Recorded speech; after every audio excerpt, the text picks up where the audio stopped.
जय सीताराम, जय हनुमान। बालाजी के सभी भक्तों को मैं आज आप सभी से अपने कुछ अनुभव शेयर करना चाहती हूँ और इसकी प्रेरणा मुझे भैया से ही मिली है।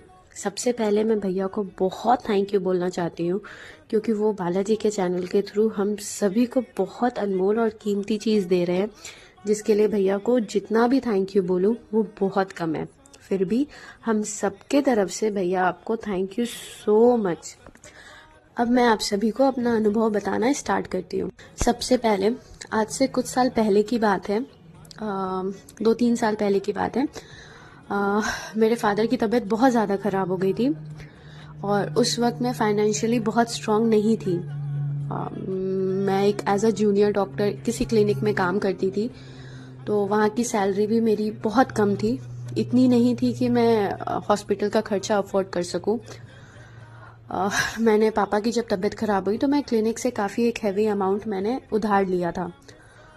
हम सब, मेरी मम्मी, मेरे भैया, हम सब मिलके पापा पे जितना कर सकते थे हमने किया अपने साइड से, but we could not save him.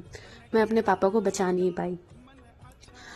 After I lost my father, मेरे क्लिनिक वाले को पता चला कि आई लॉस्ट माई फादर, तो उन्होंने मुझे प्रेशराइज करने लगे कि नहीं, तुम पैसा रिटर्न करो, एनी हाउ, जैसे भी करना है तुम करो। उन्होंने मुझ पे बिल्कुल भी ह्यूमैनिटी नहीं दिखाई।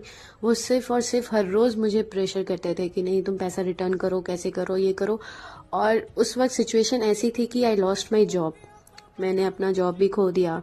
मेरे पास सोर्स ऑफ इनकम बिल्कुल नहीं था। मैं बस बालाजी के सामने जाके यही रोती थी कि आप सब जानते हो, मेरा नीयत जानते हो, मेरे इंटेंशंस जानते हो, मैं कहाँ से लाऊं, कैसे करूं, क्या करूं, मुझसे नहीं हो रहा है, मैं क्या करूं, आप बताओ, मुझे कोई रास्ता दिखाओ या कैसे भी करके आप मेरी मदद करो, मुझसे कुछ नहीं हो रहा। मैं आंख बंद करके उन पे सब कुछ डाल दी कि अब आपको जो करना है, जैसे करना है आपको करना है, मुझसे अब कुछ नहीं हो रहा। मैं हर रोज़ बहुत रोती थी, हर रोज़ रोती थी। फिर पता नहीं कैसे क्या हुआ, अचानक से एक दिन मेरे क्लिनिक से कॉल आती है मुझे और वो लोग मुझे बताते हैं कि मैंने 1 लाख रुपए एडवांस लिया था। वो लोग मुझे बताते हैं कि आप, एक अंकल आए थे, उन्होंने मेरा सारा पैसा पेमेंट कर दिया। और आज तक मुझे नहीं पता कि वो अंकल कौन थे, ना तो वो कैमरा में रिकॉर्ड हुए, ना ही कुछ, मुझे नहीं पता कौन थे, क्या थे, मैं वो कैसे दिखते हैं, कैसे थे, कहाँ से आए थे, मुझे नहीं पता। बस मुझे इतना पता है कि वो मेरे बालाजी थे। वो मेरी मदद करने के लिए आए थे और मेरी मदद करके वो चले गए। वो उस दिन मुझे नहीं बता सकती कि मुझे कैसा लगा था, क्या हुआ था। वो चीज़ के लिए मेरे पास शब्द नहीं है। बस मैं हर रोज़ बालाजी को शुक्रिया देती हूँ कि आप जहाँ भी हो, जैसे भी हो, मुझे नहीं पता आप किस रूप में आते हो, कहाँ से आ जाते हो। आप तो पवन पुत्र हो, आप कहीं से भी कैसे भी आ सकते हो। और मुझ जैसी लड़की पर आपने इतनी कृपा की। मैं तो यही जानती हूँ, अगर बालाजी की कृपा मुझ पे हो सकती है तो दुनिया पे किसी पे भी बालाजी की कृपा हो सकती है। मेरे बालाजी इतने सीधे हैं, इतने दयालु हैं कि आप सच्चे मन से भी एक बार उनको याद कर लो ना, वो भागे दौड़े चले आते हैं हमारे पास। इतने दयालु हैं हमारे बालाजी। फिर अभी मैं आपको अपना लेटेस्ट एक्सपीरियंस शेयर करना चाहती हूँ। अभी 10-15 दिन पहले की बात है। मैं अभी बनारस गई थी, तो वहाँ पर संकट मोचन हनुमान मंदिर है। मैं वहाँ जब गई तो वहाँ पे एक काउंटर है, प्रसाद काउंटर, तो वहाँ से आपको पहले प्रसाद लेना होता है, उसके बाद आप मंदिर की तरफ अंदर जाओगे। तो मैंने प्रसाद लिया और फिर मैं अंदर मंदिर की तरफ जब गई तो वहाँ पंडित जी किसी से भी प्रसाद नहीं ले रहे थे, वो किसी से भी नहीं। तो मुझे बहुत बुरा लगा कि आप मुझसे प्रसाद भी नहीं लिए। ऐसा मैंने क्या गलती कर दिया कि आप मुझसे प्रसाद नहीं लिए। पंडित जी सबको बस एक सब दर्शन कर रहे थे बालाजी का और सिर्फ बाहर निकल जा रहे थे, किसी से भी वो प्रसाद नहीं ले रहे थे। तो मुझे बहुत बुरा लग रहा था। फिर पंडित जी ने कहा कि बाहर एक पंडित जी बैठे हैं, आप उनको प्रसाद दे दो। मैं जब बाहर आई तो बाहर जो बैठे थे उन्होंने भी प्रसाद नहीं लिया, वो बस तुलसी दल सब डब्बे में डाल रहे थे। वो मेरे डब्बे में भी तुलसी दल बहुत सारा उन्होंने डाल दिया। मुझे उस वक्त भी बहुत बुरा लगा कि ऐसा क्या मुझसे गलती हुआ है कि आप प्लीज़ मुझे कुछ कुछ तो इशारा करो कि मैंने क्या गलती किया है, क्या हुआ है मुझसे, आप कुछ भी बताओ मुझे। मुझे बहुत बुरा लग रहा था। फिर मुझे वहाँ कोई भी इंडिकेशन नहीं मिला, कुछ भी नहीं हुआ। मैं बस वहाँ पे एक डब्बा, आप वो जो प्रसाद का डब्बा है उसके लिए आपको एक रस्सी दिया होता है बांधने के लिए, तो फिर वो मैं बांध के वो डब्बे को, प्रसाद वाले डब्बे को अपने पर्स में डाल दी। मैंने यही सोचा कि ठीक है, मेरे बालाजी ने प्रसाद नहीं खाया तो मैं भी नहीं खाऊंगी और हम सब में से कोई नहीं खाएगा। मैं वो चुपचाप डब्बे को पर्स में डाल के अपने घर आ गई। जब मैं घर आई तो फिर मैंने देखा कि अ, मुझे कुछ भी उस दिन कुछ भी इंडिकेशन नहीं मिला, तो वो पर्स मैं ऐसे ही रख दी, उस डब्बे को मैंने निकाला भी नहीं, कुछ भी नहीं। नेक्स्ट डे मॉर्निंग जब मैं जाने के लिए मतलब मैं कहीं जाने मतलब वो मंदिर का दर्शन, दूसरे मंदिर का दर्शन करने के लिए जा रही थी, तब मैंने देखा कि मेरे पर्स में मिठाई का वो प्रसाद का डब्बा है, तो मैं उसे बाहर निकाल देती हूँ। अभी नेक्स्ट टाइम फिर जब आएंगे तो सारा सामान पैक कर लेंगे। तो मैंने वो डब्बे पे जब हाथ लगाया तो मुझे दिखा कि वो डब्बा लूज है। ऐसे कैसे हो सकता है? किसी ने वो डब्बे पे हाथ नहीं लगाया, किसी ने मेरे पर्स में हाथ नहीं लगाया, और हम सब में से किसी ने प्रसाद नहीं खाया है, तो वो डब्बा लूज कैसे हो सकता है? मैं जब वो डब्बा खोली तो मुझे दिख रहा है कि उसमें 5 लड्डू थे। 5 लड्डू में से एक लड्डू गायब है और सारे के सारे तुलसी दल गायब है, सिर्फ उसमें 2 तुलसी पत्ता है। मुझे उस वक्त एहसास हुआ कि अच्छा, आप स्पेशल ट्रीटमेंट मुझसे लेना चाहते थे, आप पूरा का पूरा एक लड्डू खाना चाहते थे, इसीलिए आपने वहां पे मुझसे प्रसाद नहीं लिया और आप आके प्रसाद खा के चले भी गए और मुझे पता भी नहीं चला। उसके बाद मैंने बालाजी से यही कहा कि आप जिस भी रूप में आए हो, आप मेरे साथ हर वक्त रहना, मुझे ये एहसास दिलाना कि आप मेरे साथ हो, हर वक्त हो। फिर वहाँ बनारस से हम निकलकर सालासर बालाजी की तरफ गए।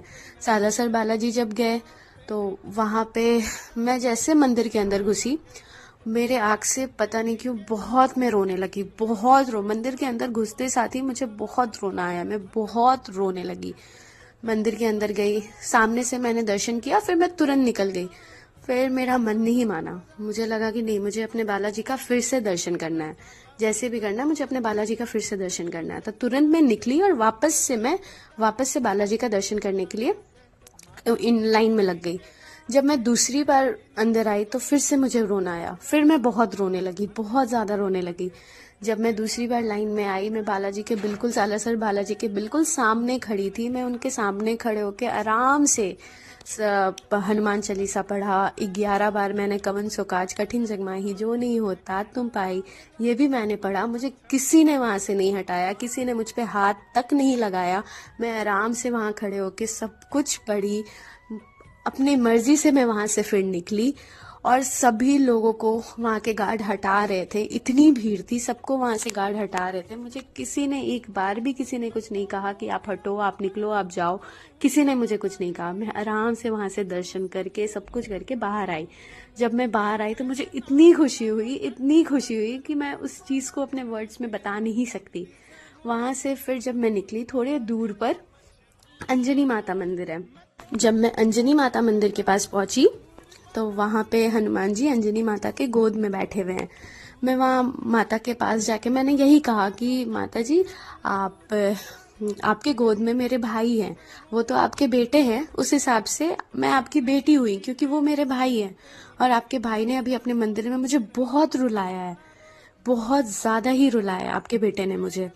तो आप, मुझे कुछ तो चाहिए यहाँ से, आप कुछ भी दो मुझे नहीं पता, आप कुछ दो। आपके बेटे ने मुझे अभी बहुत रुलाया, मैं भी आपकी बेटी हूँ, मुझे आप कुछ दो, कैसे भी दो।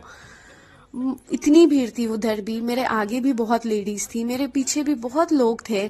और पंडित जी ने मुझे सामने से बुलाकर मुझे चुन्नी दी, माता के ऊपर चढ़ी हुई चुन्नी मुझे दी, प्रसाद दी।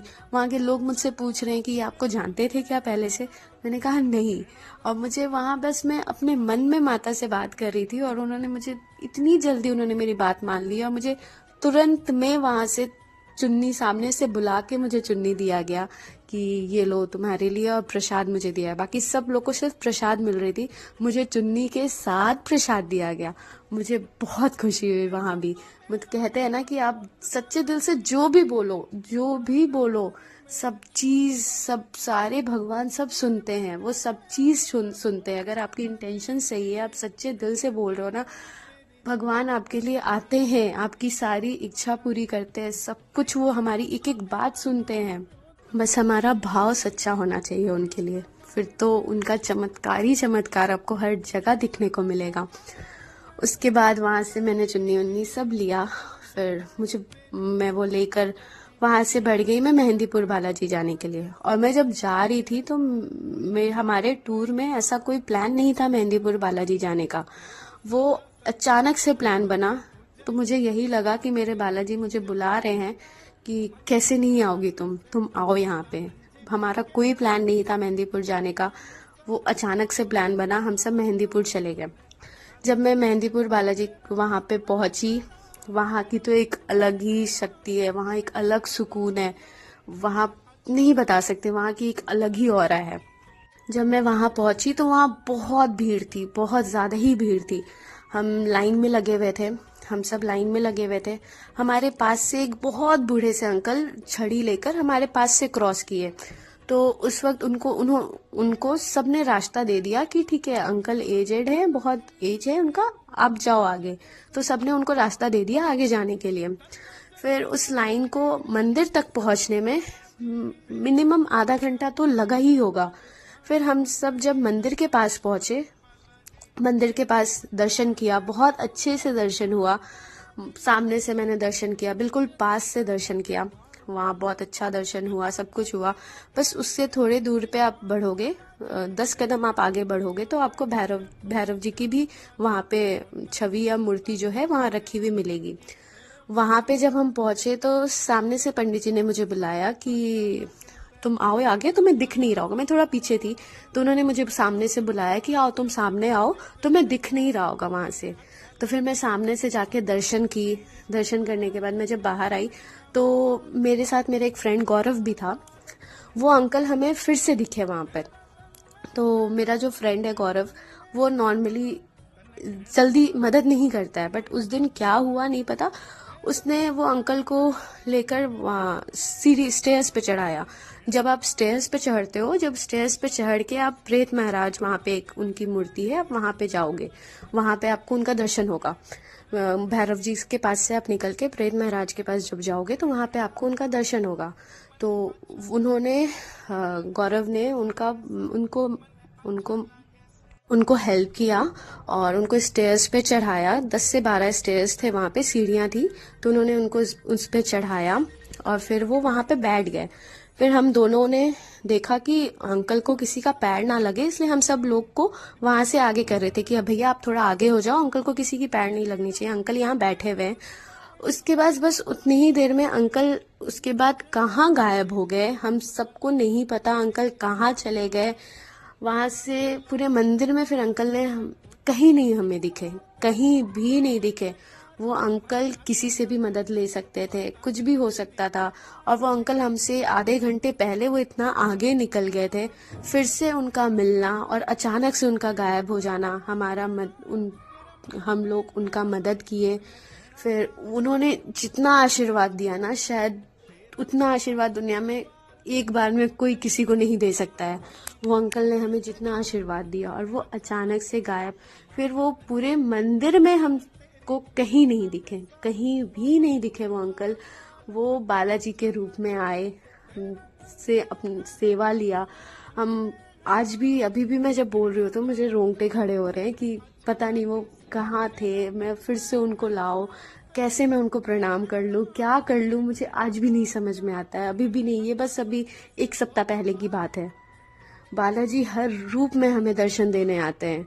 वो पहला दिन जिस दिन मुझसे बनारस में उन्होंने प्रसाद नहीं लिया था, उस दिन के बाद से वो मैं हर जगह गई हूँ, उन्होंने हर जगह अपना दर्शन मुझे दिखाया है कि वो मेरे साथ है, वो हर जगह कदम कदम पे मेरे साथ चले हैं वो। मैं सबसे यही बोलती हूँ कि आप बस सच्चे मन से बालाजी को एक बार याद करो, आप फिर उनका चमत्कार देखना, आप उनका जादू देखना। वो हर असंभव चीज को संभव कर सकते हैं। वो ऐसे ऐसे रूप में आपको आके दर्शन देंगे ना, हम सबको यकीन भी नहीं हो सकता कि वो हमारे सामने थे, हमें दर्शन दिए, हमें पता भी नहीं चला। वो ऐसे रूप में आएंगे, आप उनके रूप को पहचान नहीं पाओगे उस वक्त कि बालाजी आए थे, हमारे इस रूप में आए थे। और मेरे ऊपर तो बालाजी ने ऐसे ऐसे चमत्कार किए, ऐसे ऐसी कृपा की है ना, वो सब पे करते हैं, सब पे बालाजी सबके हैं, ऐसा नहीं है कि वो सिर्फ मेरे ऊपर कृपा करते हैं, बालाजी सबके हैं। वो सब बच्चों, हम सब उनके एक समान है, वो सब पे इक्वल कृपा करते हैं। बस अपने कर्म अच्छे रखो, अपनी इंटेंशंस अच्छे रखो, बस उसके बाद बालाजी से आप जो मांगो दिल खोल के वो देते। इतने दयालु है बालाजी, इतने दयालु है कि आप कुछ भी मांगो वो सब कुछ आपको देंगे, और इतना देंगे कि आप सोच नहीं सकते हो कि इतनी की हमारी औकात भी थी कि बालाजी इतना दे दिए मुझे। जय श्री राम। और मैं कुछ नहीं बोल सकती हूँ। जय श्री राम, जय सीताराम, जय हनुमान। अनुभव तो बहुत सारे हैं, अनगिनत, हर रोज छोटे छोटे छोटे छोटे कुछ ना कुछ अनुभव वो दिखाते रहते हैं, अनुभव करवाते रहते हैं। अगर मैं सब बताने लग जाऊँ तो शायद ये ऑडियो वाली वीडियो बहुत लंबी हो जाएगी, इसलिए मैं यहीं पे एंड करना चाहती हूँ। और एंड करने से पहले जय श्री राम, जय सीताराम, जय हनुमान, सालासर बालाजी महाराज की जय, मेहंदीपुर बालाजी महाराज की जय, सन्यासी बाबा महाराज की जय। जय श्री राम, जय श्री राम।